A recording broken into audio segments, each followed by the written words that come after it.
بسم اللہ الرحمن الرحیم۔ السلام علیکم، میں ہوں انصر وڑائچ اور آپ دیکھ رہے ہیں یوٹیوب چینل کھری بات۔ سائفر کا بیانیہ جھوٹا ہے۔ عمران خان حکومت گرانے میں کوئی کردار نہیں، مجھے اور میری فیملی کو قتل کی دھمکیاں دی گئیں، یہ کہنا ہے امریکہ کے معاون وزیر خارجہ برائے جنوبی وسطی ایشیائی امور ڈونلڈ لو کا۔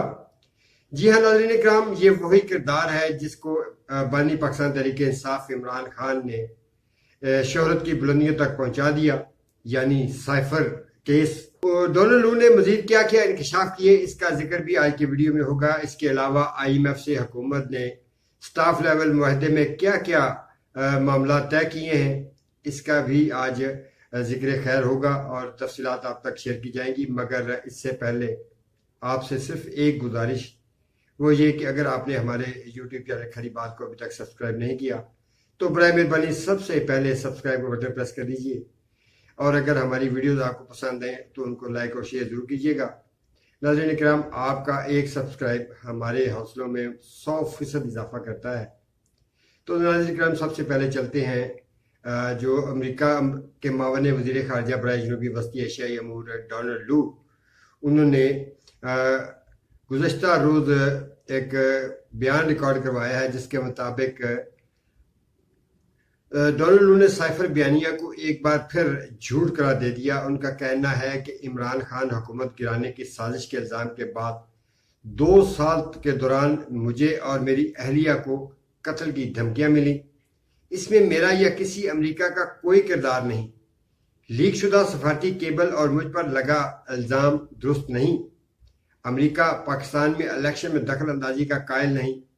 بدھ کو امریکی کانگریس کی خارجہ امور کمیٹی میں پاکستان میں جمہوریت کے مستقبل اور پاک امریکی تعلقات سے متعلق معاملات کی سماعت ہوئی تھی۔ جب اس سماعت کے دوران ڈونلڈ لو اپنا بیان دے رہے تھے تو اس وقت وہاں موجود پاکستان تحریک انصاف کے جو حمایت یافتہ لوگ موجود تھے، انہوں نے کافی نعرے بازی کی اور ڈونلڈ لو کو جھوٹا قرار دینے کی کوشش کی، مگر جو سماعت میں جج صاحبان بیٹھے تھے انہوں نے ان کو کمرے سے باہر نکال دینے کی دھمکی دی اور ان کو خاموش رہنے کی بات کی، اور بعد میں یہ ریمارکس دیتے ہوئے کہا کہ ڈونلڈ لو کا بیان حقائق کے قریب ہے اور جو انہوں نے کہا یہ سچ ہے۔ پاکستان کی حکومت گرانے میں، پاکستان میں عمران خان کی حکومت گرانے میں ڈونلڈ لو کا کوئی کردار نہیں، اور جو سفارتی کیبل جس کو سیاسی مقاصد کے لیے استعمال کیا گیا، جھوٹ کا بیانیہ ہے۔ تو ناظرین اکرام، ایک بات تو ماننی پڑے گی کہ PTI ٹائیگرز نے امریکی معاون وزیر خارجہ کو بھی اپنے پروپیگنڈے کے ذریعے اور اپنی ایک جارحانہ پالیسی کے ذریعے جو سجدہ ریز کرنے پر مجبور کر دیا ہے۔ یہ بات تو ہے کہ پاکستان تحریک انصاف کا جو ٹائیگرز بریگیڈ ہے، انہوں نے بڑے بڑوں کو سرنگوں کیا ہے، اور جو وہ سمجھتے ہیں کہ ان کو اس بات کو سچ قرار دینا ہے تو وہ اس طرح کا ایک حلہ بولتے ہیں سوشل میڈیا پر، اس طرح کی ایک مہم چلاتے ہیں کہ وہ جھوٹ جو ہوتا ہے وہ ایک بڑا ایک سنہری سچ نظر آنے لگ جاتا ہے۔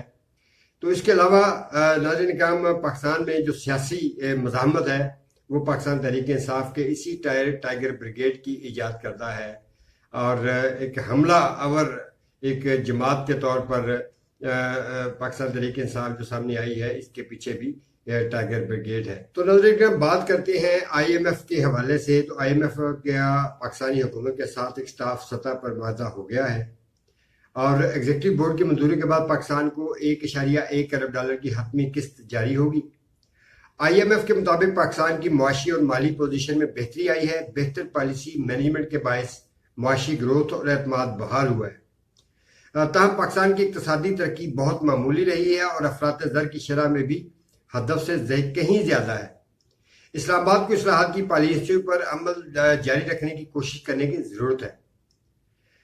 IMF کے مطابق پاکستان رواں مالی سال کے دوران بھی گیس اور بجلی کی قیمتوں میں مزید اضافہ کرے گا۔ نئے بیل آؤٹ پیکیج پر آنے والے مہینوں میں بات چیت شروع ہوگی۔ نئے قرض پروگرام تک ٹیکسوں کا دائرہ کار بڑھایا جائے گا۔